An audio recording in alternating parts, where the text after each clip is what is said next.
هريرة قال قال رسول الله صلى الله عليه وسلم الإيمان بدء وسبعون شعبة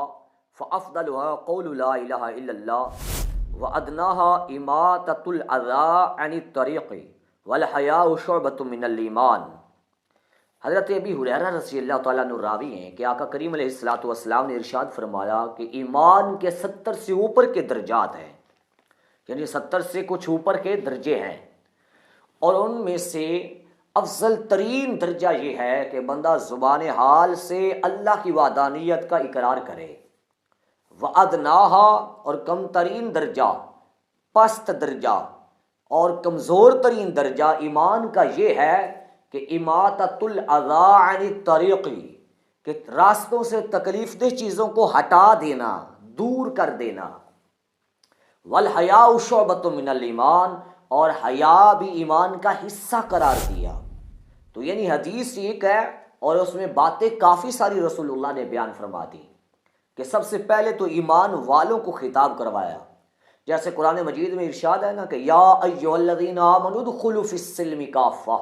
اے اہل ایمان مکمل طور پر دین میں داخل ہو جاؤ۔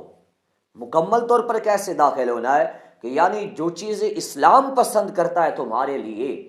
ان ساری چیزوں کو اپنانا ہے، ان ساری چیزوں کے اندر رہنا ہے،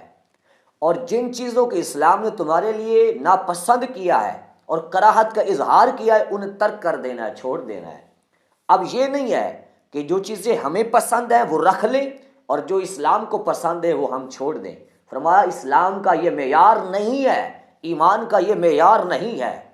فرمایا کیسا معیار ہونا چاہیے، قرآن کیا حکم دیتا ہے؟ تو فرمایا کہا نا قرآن نے کہ وَأَقِيمُوا الصَّلَاةَ وَآتُوا الزَّكَاةَ، نماز کو ادا رکھو، نماز کو قائم رکھو، وَآتُوا الزَّكَاةَ، اور زکوٰۃ کو ادا کرو۔ تو یہ نہیں ہے کہ ایک چیز کو ہم ادا کرتے رہیں اور دوسری کو ہم ترک کرتے رہیں، یہ اسلام کی خصوصیت نہیں ہے، یہ اسلام کا معیار نہیں ہے، یہ اسلام کی خصوصیت میں سے نہیں ہے کہ ایک چیز کو اپنائیں تو دوسری کو چھوڑ دیں۔ فرمایا نہیں، یا ایھا الذین آمنوا ادخلوا فی السلم کافہ، اے ایمان والو مکمل آنا چاہتے ہو تو آؤ، یعنی جو چیزیں اسلام پسند کرتا ہے ان کو لے لو۔ تو اس لیے فرمایا تو اب ایمان لانے کے بعد جب تم اسلام میں داخل ہو جاؤ گے تو سب سے افضل ترین تمہارا ایمان اس حال کا ہونا چاہیے کہ چاہے کفر کے ایوانوں میں تم بیٹھے ہو، چاہے تم اکیلے بیٹھے ہو، چاہے تم ظلمت کے اندھیروں میں کیوں نہ ہو، چاہے تم ظلم کے گھٹا ٹوپ اندھیروں میں کیوں نہ بیٹھے ہو، تمہاری زبان سے ہر صورت لا الہ الا اللہ جاری ہونا چاہیے۔ تو جن کی زبانوں سے اس حال میں بھی لا الہ الا اللہ جاری ہوتا ہے تو پھر انہیں مبارک ہو کہ اللہ نے انہیں اپنے قریب کر رکھا ہے۔ اور اگر ایمان کا یہ درجہ نہیں ہے تو پھر کم ترین درجہ کیا ہے کہ راستوں سے تکلیف دہ چیزوں کو ہٹا دینا، جیسے روڑے وغیرہ، کنکر وغیرہ اور تکلیف دہ کانٹے وغیرہ۔ تو اب یہ مطلب نہیں ہے کہ صرف راستوں سے ہی ہٹانا ہے، بلکہ اس کا مطلب یہ ہے کہ ہم نے جو زبانوں میں اپنے کانٹے لگائے ہوئے ہیں، اپنی نظروں میں جو کانٹے لگائے ہوئے ہیں، اپنے کانوں میں جو کانٹے لگائے ہوئے ہیں، اپنے چلنے پھرنے میں جو کانٹے لگائے ہوئے ہیں، اپنے اخلاق میں جو کانٹے لگائے ہیں انہیں بھی باہر کرنا ہے، انہیں بھی ہٹانا ہے، تاکہ ہماری زبان اور ہمارے کانوں سے، ہماری آنکھوں سے دوسرے مسلمان کو ایذا نہ پہنچے۔ حضور نے فرمایا کہ مسلمان تو وہ ہے کہ جس کی زبان اور ہاتھ دونوں سے مسلمان محفوظ ہوں، اہل ایمان محفوظ ہوں۔ تو پتہ چلا کہ ایمان لانے کے بعد 70 شاخوں میں افضل ترین تو اللہ کا ذکر کرنا ہے، رسول اللہ کی گواہی دینا ہے، اور کم ترین یہ ہے کہ انسان اپنے راستوں سے تکلیف دہ چیزوں کو ہٹاتا چلا جائے، اپنے اخلاق سے بھی تکلیف دہ چیزوں کو دور کرتا چلا جائے۔ اب جب یہ ساری چیزیں انسان کرے گا اور آہستہ آہستہ اگر نچلے درجے پہ ہے تو آہستہ آہستہ اوپر آئے گا، یعنی ترتیب کے ساتھ۔ یہ نہیں ہے کہ اچانک ہی اوپر آ جائے گا، نہیں، جیسے جیسے وہ عمل کرے گا اللہ اس کا سینہ پاک کرے گا تو پھر وہ مقام آ جائے گا کہ فَأَفْضَلُهَا قَوْلُ لَا إِلَهَ إِلَّا اللَّهُ، تو پھر وہ بندہ بھی کہنا شروع کر دے گا لا الہ الا اللہ۔ اور آگے کیا فرمایا کہ وَالْحَيَاءُ شُعْبَةٌ مِّنَ الْإِيمَانِ، اور حیا بھی ایمان کا شعبہ قرار دیا۔ تو فرمایا کہ جب تم اس مقام کا ایمان پالو گے تو اللہ رب العزت تمہارے سینے میں شرم و حیا انڈیل دے گا، اور پھر جب تمہارے سینوں میں شرم و حیا ہوگی تو پھر تم ہر کام سوچ سمجھ کر کرو گے، حیا کے دامن میں لپٹے ہوئے کرو گے۔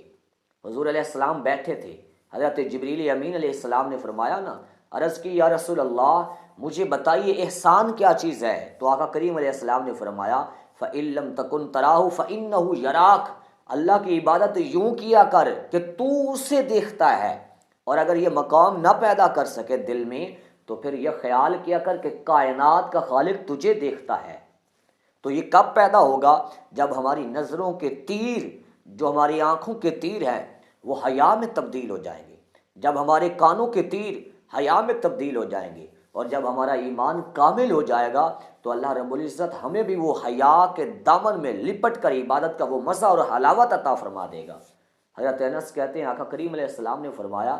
کہ جس میں 3 چیزیں پائی جائیں وہ حلاوت ایمان کو پا لیتا ہے۔ ان میں سے ایک چیز ہے کہ جو بندہ جس سے بھی محبت کرے صرف اللہ ہی کے لیے کرے، اور اس کے سینے کے اندر اللہ اور اس کے محبوب کی محبت ہی رچی بسی ہو، اس کے سوا اور کچھ نہ آئے۔ تو پتہ چلا کہ سب سے افضل ترین درجہ تو ایمان کا اللہ اور اس کے رسول نے یہ بتایا ہے۔ اب ہمیں یہ سوچنا ہے کہ ہم پہلے درجے والے ہیں یا نچلے درجے سے بھی گئے گزرے ہیں، ہمارا اس سے بھی نیچے والا معیار ہے۔ تو ہمیں یہ سوچنا ہے، اور یہ جو حدیث میں نے آپ کے سامنے رکھی ہے یہ امام بخاری نے بھی اس کو نقل کیا ہے، سنن ترمذی نے بھی نقل کیا ہے، اور دیگر کتابوں نے بھی اس کو نقل کیا ہے۔ تو مطلب یہ ہے کہ افضل ترین درجہ یہ ہے کہ چاہے کفر کے ایوان ہوں، چاہے ظلمت کے اندھیرے ہوں، چاہے ظلم کے سامنے آپ کھڑے ہوں، ہر حال میں اللہ ہی کا، اللہ کے پیارے محبوب کا ہی ذکر آپ کی زبانوں سے جاری ہو۔ آپ کو حق بلند کرنا ہے، یہ نہیں ہے کہ حق اور باطل دونوں ملا دیں۔ وَلَا تَلْبِسُوا الْحَقَّ بِالْبَاطِلِ وَلَا تَكْتُمُوا الْحَقَّ وَأَنْتُمْ تَعْلَمُونَ۔ تو اب یہ نہیں ہے وَلَا